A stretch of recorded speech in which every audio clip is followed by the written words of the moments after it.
बातमी पाणी प्रश्नासंदर्भातली। पाणी प्रश्नावरनं संभाजीनगरचे सरपंच मंगेश साबळे आक्रमक झाल्याचं दिसतंय।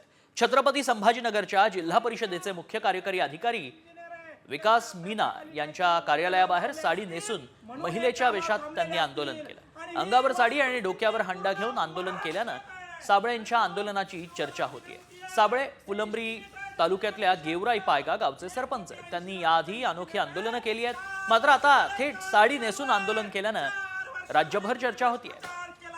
4 वर्ष झाले तुम्ही महिलांना आमच्या प्यायला पाणी या ठिकाणी दिलं नाही आणि म्हणून गेवराई पायगा गावाच्या महिलांच्या वतीनं शिवोला या ठिकाणी आम्ही निवेदन देण्यासाठी आलोय की लवकर आमचं जलजीवनचं काम सुरू करा। आमच्या लेकरांना आमच्या महिलांना प्यायला शुद्ध पाणी द्या। हे फक्त निवेदन आहे।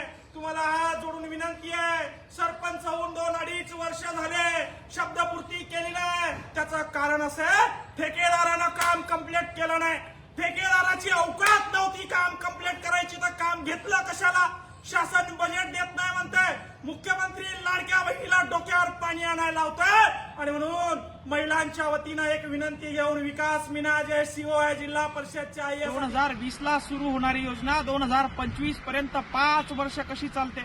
पाईप दाबून ठेवलेले आहे, महिलांना पिण्यासाठी पाणी नाहीये। वारंवार सांगून देखील कुणी ही गोष्ट कानावर घ्यायला तयार नाही आणि म्हणून महिलांचा आकांत मांडण्यासाठी आज जिल्हा परिषद कार्यालय छत्रपती संभाजीनगर या ठिकाणी आम्ही उद्रेक या ठिकाणी केलेला आहे।